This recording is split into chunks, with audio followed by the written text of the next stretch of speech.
Start spreading the news. We interrupt our program to bring you this important message. New York, I love you. I love New York.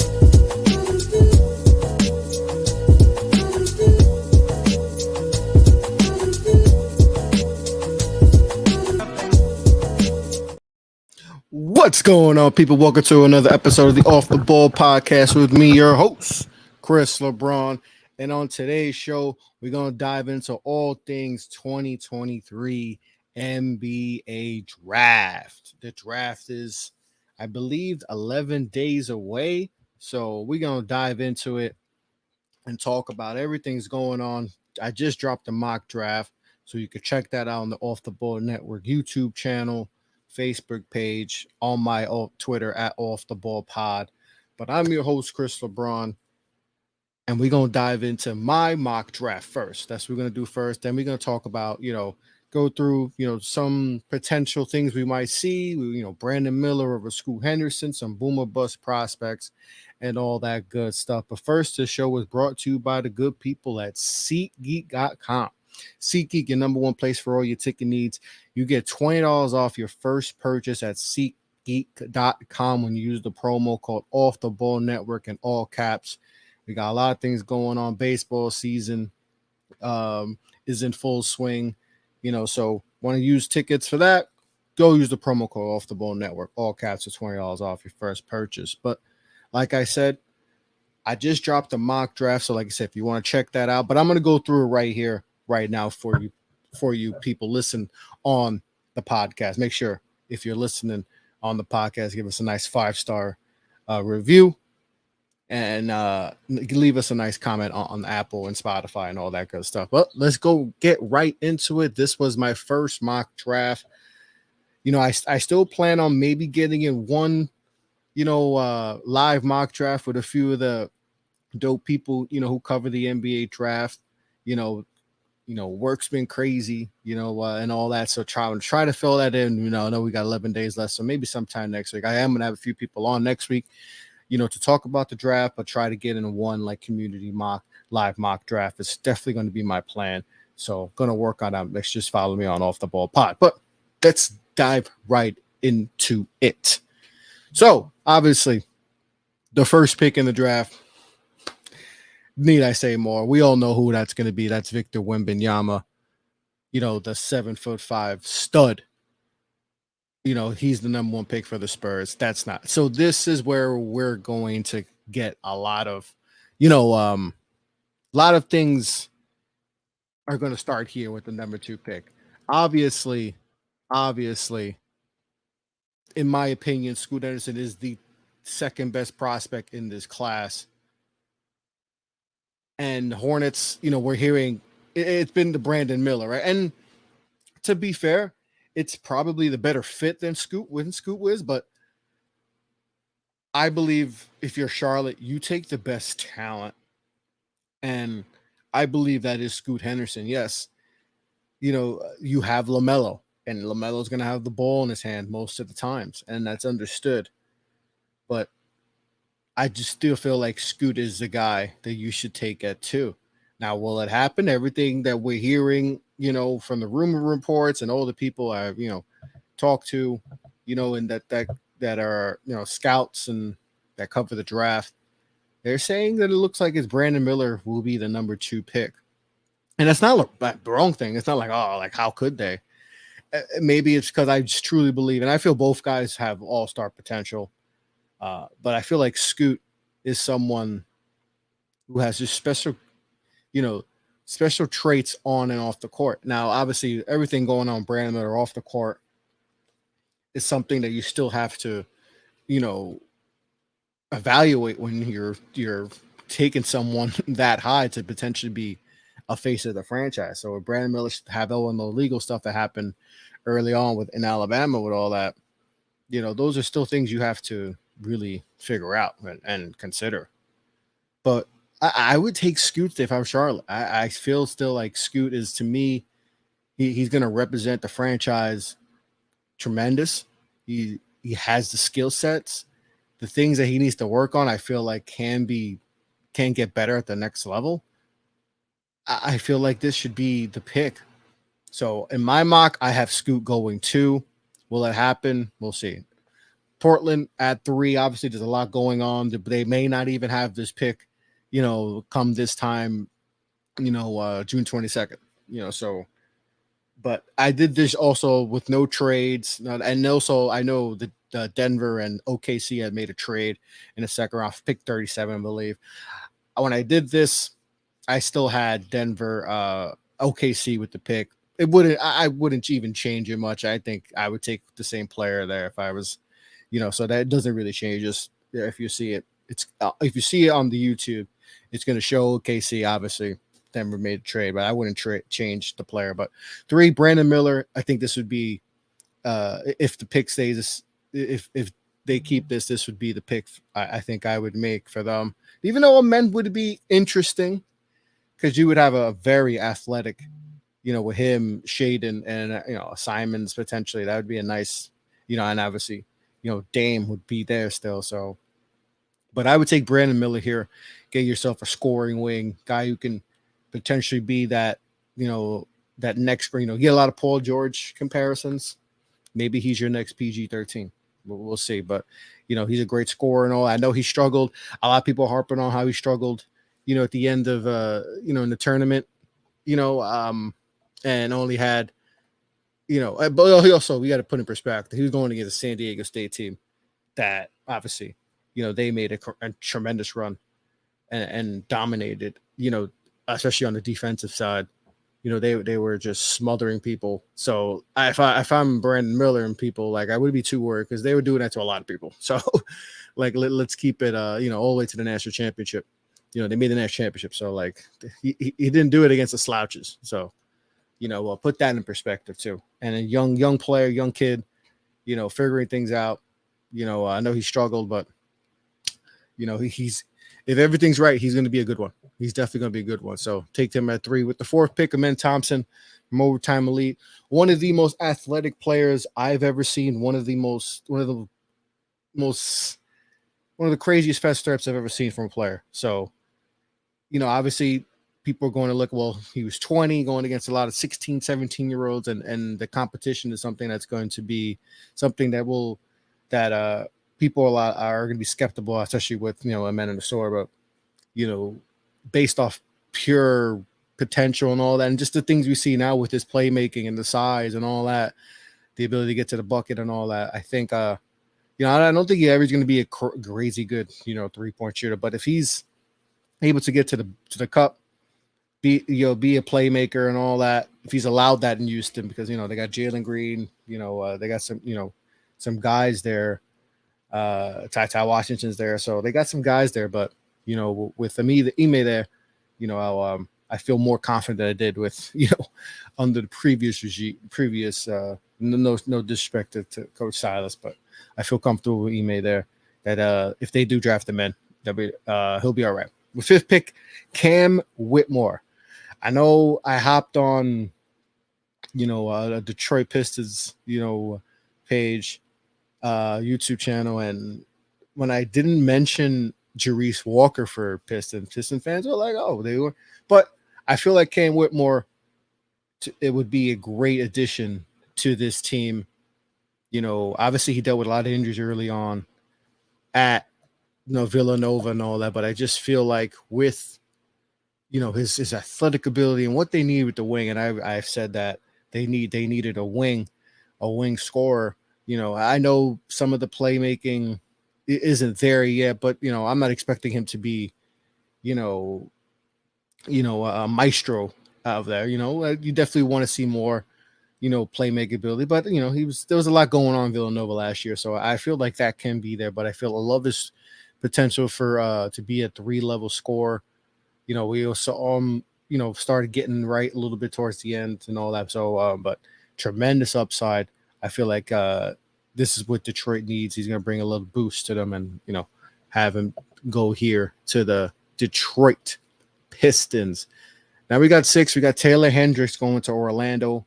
I think this is he's one of the biggest risers, especially in the last few months. He is, has the height, has the wingspan, Love his defensive versatility. Love, his scoring touch.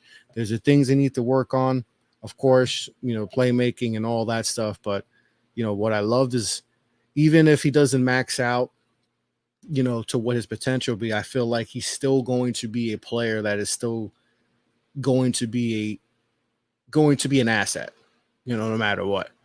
I feel like he's going to be a good player regardless. So very confident in his talent. Love, what he did at UCF. I think close to 40% 3-point shooter. So if he's a 3-and-D type player, those players are very valuable and last a long time. So, but I still think there's upside. Some people may not think he has a lot of upside, but I definitely see it.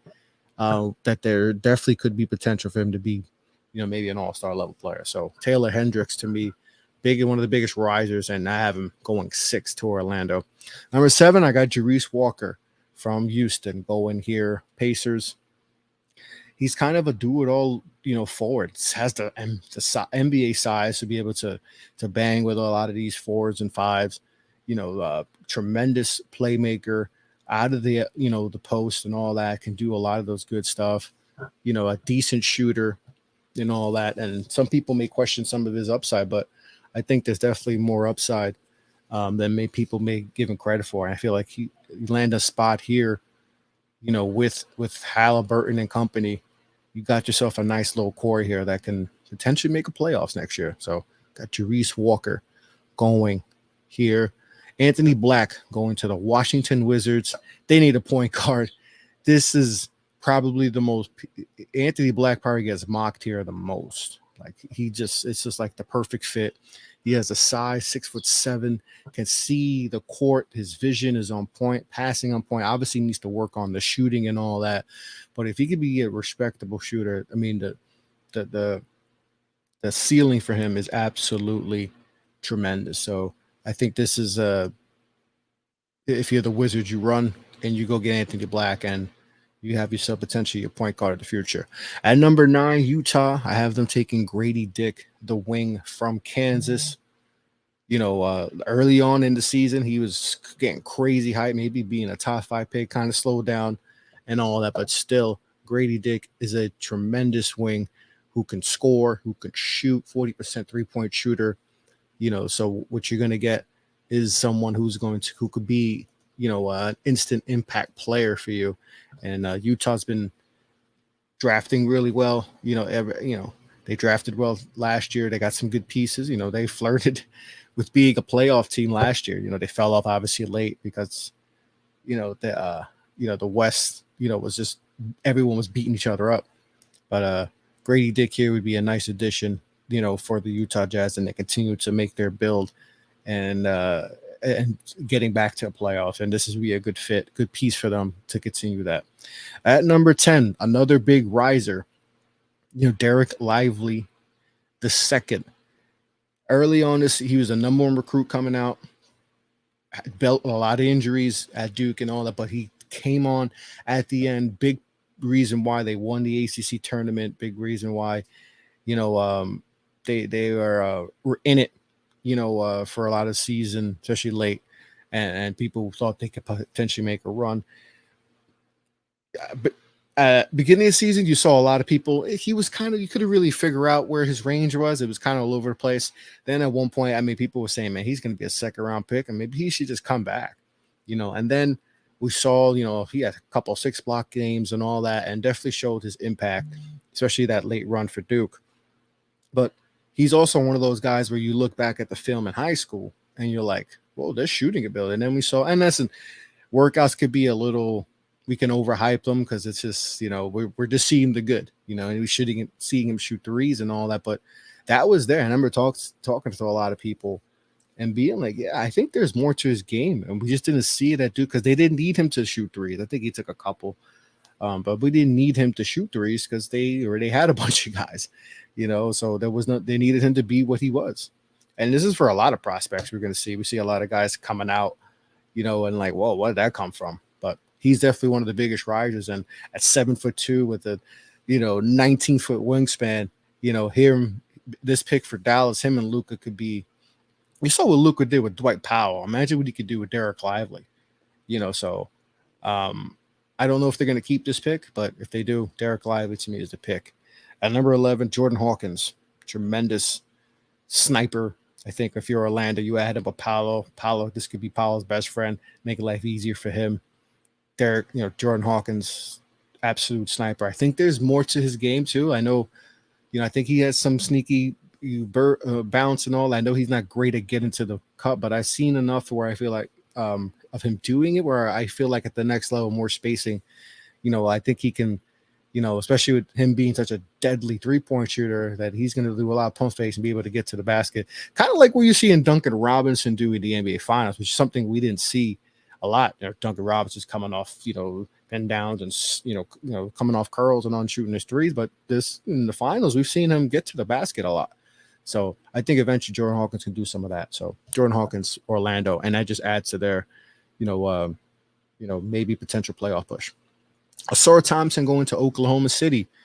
He's not the passer or playmaker at like his brother, but what he can do defensively, what he could do as a potential catch and shoot, I think that could be potentially what his what he could do. And obviously he's an athletic, freak, and you add him with Shea and company there and Chet coming there. I think Asar going to OKC is the pick for me. That 13 Toronto, Jalen Hood-Schifino, to be, if he can get the shooting down pat, this kid's gonna be an all-star. And you add him, especially if they lose Fred VanVleet, this is like a match made in heaven. So Jalen Hood-Schifino, big guard. I think if you get him consistent, he could play both guard positions, but I feel like his path is as a point guard, and we've seen him do it we've seen him do it in Indiana. I feel like, with the pieces they have here, that he can develop and he could potentially be an all-star level point guard. So Jalen Hood-Schifino, I know a lot of people say Darren Williams, and it's maybe cliche to say that, but there's some similarities in that. And so Jalen Hood-Schifino definitely would be a good pick for them. Rounding off the lottery, Cason Wallace going to Pelicans. I just think he's a good basketball player. I just think he's going to be a 10-year pro. I just think you add him with Jose Alvarado and a lot of those pieces, and Zion if he's healthy, and Brandon Ingram, he's just going to be a good player. He's going to be a menace, and defensively you're going to be even better. And if you can get Zion healthy, you could be a playoff team and even top 4 seed. So Cason Wallace is a good player, catch and shoot potential. I think there's a lot more to his bag. We've seen from a lot of Kentucky guards. I think he's the perfect fit for them. All right, so run through picks 15 to 30. We got Keontae George going to the Atlanta Hawks. They get another wing. I feel like, he's, you take potential here, scoring and all that. He could definitely, he is a bucket. Definitely needs to work on some things, but with Keontae George, I think it would be a good fit here for Atlanta. Bilal Coulibaly, I know he's probably going to go higher, but I had him here going to Utah. I think that's a good fit, for him, what he can do, long arms and all that. He's going to make, defensively, with him and Grady Dick potentially here, I think they have 2 nice pieces. You let Bilal, let him develop and all that at a nice pace, and you might get yourself, a future,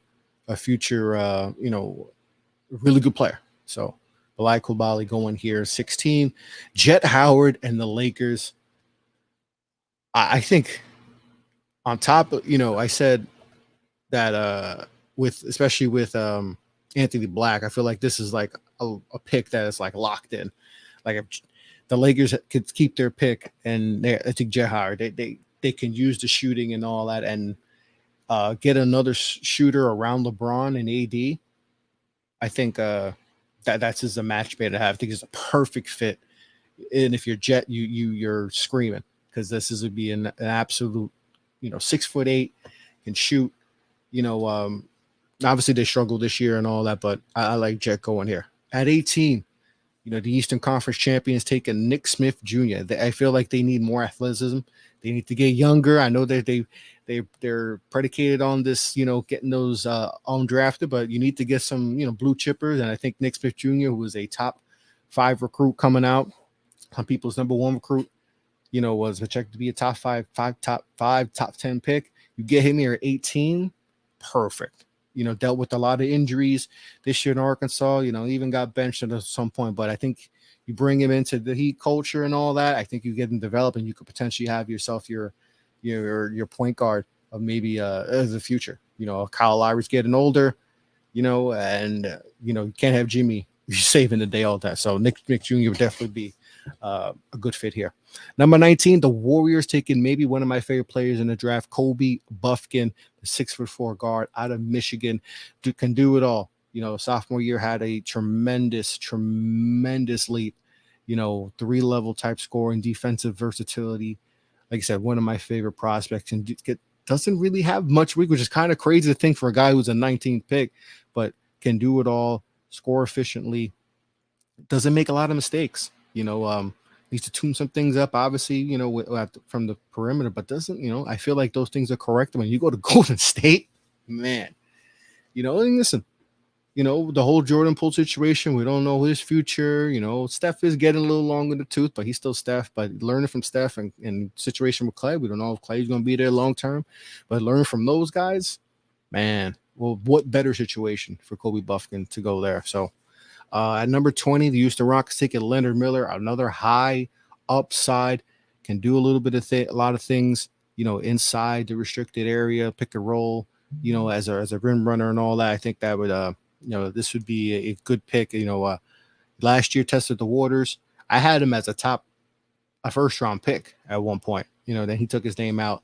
But the Canadian star, Leonard Miller, I think lands here at the Houston Rockets. All right, the Nets have 21 and 22, and I have them taking 2 massive upside picks in Dariq Whitehead and Gregory Jackson, aka GG.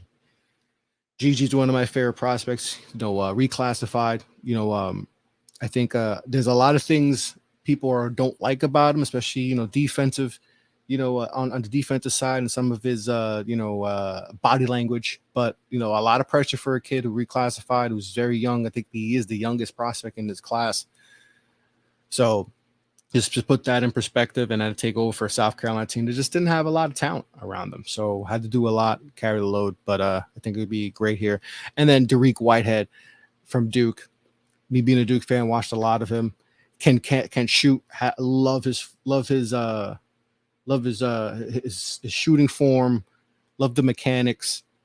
Catch and shoot and all that. I feel like there's ability to be more than that. Now he's not great at getting to the basket, but he's another one where I look at Derek Lye. I look at the high school tape. I'm like, man, he's not a crazy athlete, but he was jamming on people. He was able to get to the cup a little bit more comfortably. And I feel like maybe at the NBA level with more spacing and all that, and at Duke, just wasn't able to stay healthy. He just had second surgery. So hopefully that doesn't help him drop even farther. I could see it in a scenario where he could drop, but he's someone that I feel like, going here to the Nets, if you're the Nets, you need to get some add talent. You don't know if Cam Johnson's going to come back and all that. I expect he is, but you never know. But you get Dariq and Gregory, 2 high upside guys who I feel like going to be good players. I think Dariq probably has the higher floor than Greg. But Greg, GG Jackson's ceiling is an all-star. That's 100% all-star. If he reaches his max potential, is an all-star. And Dariq can get there too, but I feel like Dariq, you trust the floor a little bit more. I feel like Greg, GG Jackson's floor could be, out of the league in a few years, if he continues, some of the stuff from South Carolina. But I love GG Jackson's game. I don't think that's going to happen. I think he's going to work, and I think he's going to be a good one. So the Nets can get themselves 2 really good players here. At 23, the Blazers are back. They took, I had them taking, Brandon Miller. They come back here and take Noah Clowney, the freshman from Alabama. A lot of, 6'10".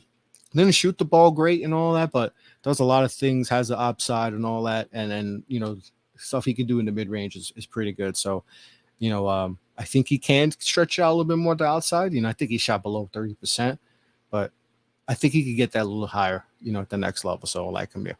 I know this is a cliche pick, and but if I'm the Kings, why not take Chris Murray? They took Keegan top 5 last year. Why not take Chris Murray here You get a lot of the same things you get with Keegan, with Chris. So and just get that brotherly connection there. Can shoot the ball and all that. I think you can never have enough shooters and all that. So I would take Chris Murray here for the Sacramento Kings. 25, one of my favorite players, Andre Jackson Jr. from the Memphis Grizzlies. Dylan Brooks is going to be a Memphis Grizzly, so why not get someone that won't have the antics and all the craziness that comes with Dylan Brooks and all that, and can do a lot of the same things, can defend, can pass, needs to work on some of the shooting and all that, and ball handling, but a great athlete. I think a connecting piece, one of those winning pieces. He's a big reason why UConn won the national championship. So I feel like you add a great player, Andre Jackson comes in, does a lot of the dirty work, and you won't regret it. And like I said, you don't have to deal with all the antics and all that came in Dylan Brooks. You plug it, he replaces Dylan Brooks, and boom, you get off. So I think that's a good pick. Number 26, we got the Pacers back at it again. Bryce Sensabaugh from Ohio State, a bucket. 6'5", has good an NBA body, big frame, and all that. I know there's a lot of things defensively he needs to work on playing, but guy who can score. He can score. Pacers need that. They get that. Boom. Hornets 27, Maxwell Lewis out of Pepperdine. Guy 6'7", I think near 7 foot wingspan and all that. Kind of faded a little bit towards the end of the stretch, but like I said, with a lot, kind of like Gigi was the main focus. Didn't have a lot of talent around him, but you have the Hornets here. Especially with the Miles Bridges situation and Kelly Oubre, you don't know what's going to go on there. I think he's a free agent, Kelly Oubre. He comes in and could be that wing, that helps LaMelo and Scoot if you keep it together. So another riser in the draft process, Amari Bailey. I have Amari Bailey going to the Jazz. I think they, could use, maybe this could potentially be a point guard of the future. Came on late at UCLA. We saw him a lot at Sierra Canyon. You heard a lot about him. He's at Sierra Canyon and all that in high school. Came on late, was able to show his scoring ability. Then at the combine, definitely showed a lot of that scoring ability and playmaking and all that. 6'4" and all that. Not going to wow you with his athletic ability, but it's just it just feel like he's going to be a solid player in this league. And Utah can definitely use more talent. Boom, they get that with him. Pacers back at it again. And I had them taking Trace Jackson Davis, the big from Indiana, improved his game a lot. A lot of people wanted him to work on his shooting, and I still think there's potential for him to get better as a perimeter shooter, but I feel like he worked on his passing so much. I think a lot of the stuff at the post is tremendous, and I know I had them taking Jarice here, but you can never have, bigs that can pass. Seeing what Jokic is doing and Bam Adebayo, you never have too many bigs that can pass out of the post and all that. And like I said, I don't expect them to keep throwing the picks, but it'd be hard for me to pass up on another guy like that, especially the Miles Turner's trade rumors are always lingering.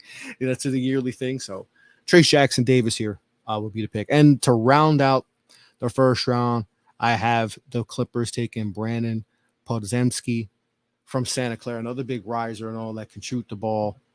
Can do a lot of the, a lot of the little stuff you need. He's not a great defender, but I feel like he's going to be a dog. He's going to work, but I feel like he's just someone that's just a nice connecting piece. Had a great year at Santa Clara. He shot like 45% for three on a nice amount too. If I'm corrected, I'm trying to see if I can find exactly how much, but definitely another riser and all that. And the Clippers just need players that are just going to be good pieces, and they're going to be on the court. So I feel like Brandon Podziemski, definitely someone that, the Clippers could use that could just, maybe that Dante DiVincenzo type player and all that. I know that's kind of like a comp he's getting, but like that type of player, teams need. And I feel like he's definitely a good piece for the Clippers to build, if they keep their pick, and obviously this is predicated on, I'm not doing trades like I mentioned before. It's hard to just, do that, but Brandon, not athletic and all that, but still feel like he's a good player, just great understanding of the game. And I feel like he would be a good piece for the Clippers and all that. But that's round one. I'm just going to run through round two, and then we're going to get into some more stuff. But round two, I had the Pistons taking Ryan Rupert. Pacers, like I said, they got a bunch of picks. That's why they're definitely going to be making moves. Hopefully, my New York Knicks get into it, maybe to talk to them. Tristan Vucevic to the Pacers at 33. Got Spurs taking Bobby Clinton. He's probably definitely going higher. But, when I did this, none of those news came out. 34, the Hornets taking James Nagy. 35, Celtics need a point guard. Time taking Marcus Sasser. 36, Orlando Magic taking Jordan Walsh. I think Jordan Walsh is going to be a first-round pick potentially. So I think he's definitely going to move up. 37, like I said, OKC. It is now the Denver Nuggets pick. So it doesn't get changed. I still would have them taking Julian Phillips out of Tennessee. Sacramento Kings, I have them taking Olivier Mannix. Prospered, another tremendous riser. Someone a lot of people didn't even really hear of much. And now he's potentially going to be, he could be in the first round. But I have him here at 38 to the Kings. Hornets back at him, Muhammad Gueye, from Washington State, 7-foot big man, long arms, endless. He's another one that could rise up. Number 40, I think another guy, with potentially Bruce Brown being Bruce Brown leaving free agency and getting the bag. You add Kobe Jones, bam, you might get your place right there. 41, Hornets taking Jaime Jaquez Jr. 42, Ben Shepherd to the Washington Wizards. 43, Julian Strother from Gonzaga going to Portland. 44, another upside pick, CD Sissoko going to the Spurs. 45, Seth Lundy, one of my favorite players in this guy from Penn State, going to Memphis. Memphis potentially getting himself a nice couple of good high IQ players. 46, the Hawks taking Jalen Slauson out of Furman. He had a great run. Big reason why Furman did some things, late in postseason. Jordan Miller going to the Lakers, a guy who could do it all. I think the Lakers would love to have Jordan Miller on the team. Clippers taking, he's the shortest player in the draft, but Mike Miles is tough. He's tough as a combine. They need guys like that, especially at the point guard position. All that. So Mike Miles going to the Clippers. 49, Jalen Wilson. The wing could score. Clippers need some more scoring wings. He definitely fits that build and all that. Kobe Brown, a high efficient, shooter from Missouri, upperclassman and all that, going to OKC with number 50. 51, Tre'Quavion Smith is the bucket getter. Bucket getter. And let's get another guy. 52, the Suns taking Amani Bates. We all know about Amani Bates, one of the most highly, heralded high school prospects we've ever seen. On point, people will say, is it going to be him or is it going to be Chet, being the number one picks and all that. So, it's a lot has happened in the off season for him, but obviously he needs to work on with his game. We know he could score. There's other things he needs to work on, but he would be Kevin Durant potentially. Kevin Durant put him under his wing. So I would love this for the Suns. At 53, we have the Dallas Mavericks taking Keontae Johnson. What a story, man! Clap. Round of applause for this young man. Let me see if I can find my round of applause. But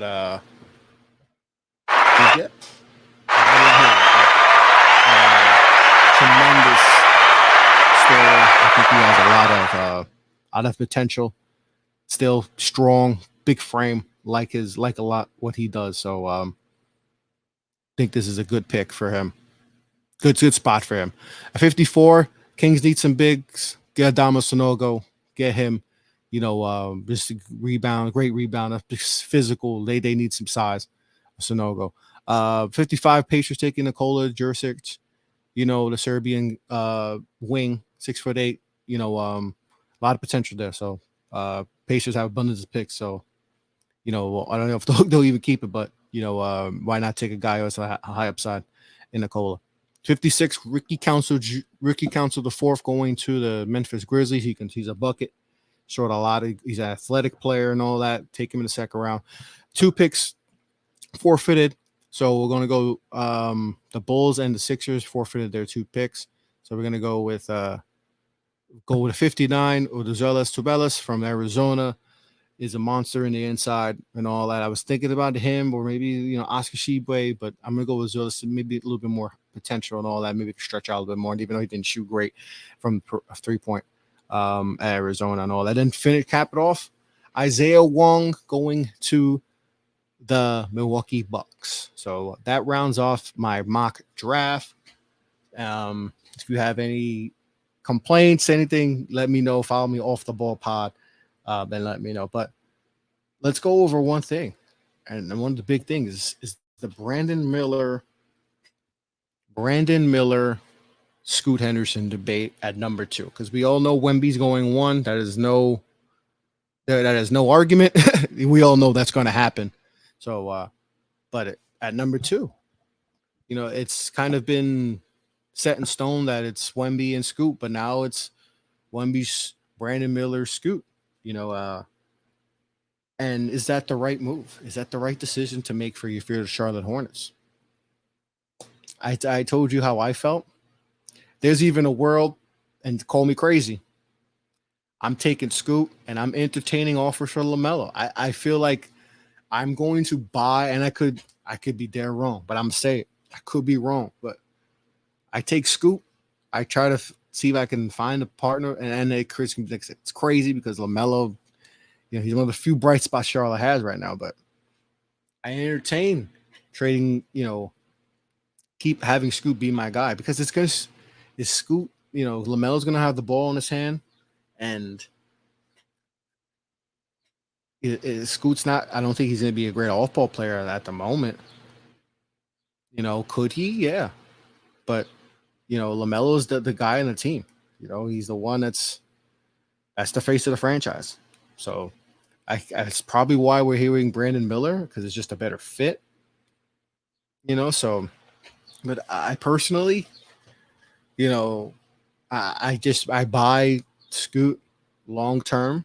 I think he's going to be an all-star, and I would go that way. But we're hearing that it's not, but we never know. A lot of this could be just smoke screen and boom, Scoot. But some of it can also be, this is valid. This is what they're thinking. So we'll see what happens. There's a lot going on in Charlotte. A lot of decisions to be made, especially on Miles Bridges' situation. Obviously, Michael Jordan is in talks of potentially selling a majority stake of the Charlotte Hornets. So there's things to be made. Now, they're Jordan and company still going to make this pick. Obviously, Jordan's had some questionable decisions as a draft decision maker, but we'll see what happens. But this is going to be obviously we know Wemby's 1, but what happens at 2 is going to be very interesting. And 3 too, Portland, we don't know what's happening there. So things are going to be shaking real quick after we hear Wemby's name called. But some boom or bust prospects. I'll give you a few. Obviously, a man and a SAR, especially where a man's possibly going, that's obviously, major. If he hits, you're getting he's an all-star level talent. But if he misses, I don't know if there's an in-between. There's no in-between. This is why it's boom or bust. He could be like Josh Jackson and out of the league at 24. I don't see that happening, but it could be the case, because if he doesn't figure out, he's going to a situation in potentially in Houston where there's a lot of guys. So, we'll see what happens. We'll see how that goes. But he's definitely one of the boom busts. Cam Whitmore too. I think Cam Whitmore's another guy who's, has a lot of boomer bust, potential. Especially going 5 to Detroit. But there's just, I don't see it happening, him be a bust. But if it does, he's another one. With a major boom bust potential. Derek Lively is another one. Especially if the shooting doesn't come along the way we think it could. Keontae George is another one. And then obviously Gigi Jackson. Those are probably the names that we think that have major boom or bust, where they could be out of the league before they're 24, 25. So obviously not rooting for that, but those are just some guys I just feel like are major boom or bust. And I guess you could put Wemby there too, because we just don't know. I think we're assuming he's going to be great, but there could be a world where he's, Greg Oden, and he's out of the league. We just haven't seen something like this before. So he's very intriguing, but I'm going to buy that he's going to be, a good pro. So those are some boom or bust prospects and all that, but that's gonna cap it off for this show. You know, able to go through my mock draft. You know, some Boo Bus prospects, Miller, Scoop, but the draft is June 22nd. It is 11 days away. Cannot wait. Can't wait. 11 days. Hopefully my Knicks somehow get into the draft. And I also wanted to talk about, the Knicks right now don't have any picks. They had their pick that they traded to the Trailblazers in the Josh Hart trade, which I know there's a lot of Knicks fans that are annoyed about that, but I guess they just don't like. They wanted us to get the 13th pick and miss the playoffs and do all that. But no second round picks. But I think the Knicks are going to. I think they're going to find a way to get into. I would like them to get into that late first. Pacers have, like I said, the Pacers have 78 million picks this draft. They're not going to use them all. And, they're a team that's closer to the playoffs than closer to being, closer to being the top 5 pick team. So I expect them to do some to especially with those late picks, those 26 and 29. Maybe the Knicks can do something to get back, or even if the Knicks try to get back in the second round, there's a lot of talent. There's guys that are going to be dropping. Maybe they can get into that. The Pacers have. What picks do the Pacers have in the second round? They have 55. I thought they had more picks second round, but there's a couple teams with, maybe to talk to Memphis. Denver has a couple, has 40 and 37. Maybe they talk to Denver. The Hornets got a bunch of picks. Pacers have 32 also. Maybe can't get that high up, but the Kings got some multiple ticks in this in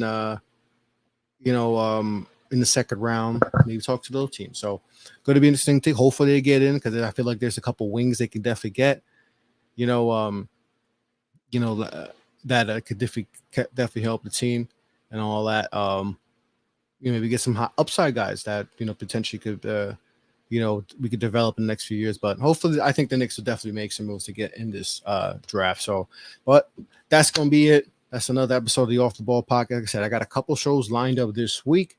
Follow me on Off the Ball Pod for more news and notes on the upcoming shows and all. Like I said, draft is 11 days away. I'll let you know my plans for the draft and all that. Like I said, trying to get in one live mock draft, but I'll keep you updated on Off the Ball Pod. Make sure you go also follow the network OTB _network on Twitter, offtheballnetwork.com for your great reads and all that. If you still like reading in 2023, there's some good articles up there. Follow all the great sponsors we have. SeatGeek, Ben Analytics is another great new partner we have. So on that note, be well, be safe.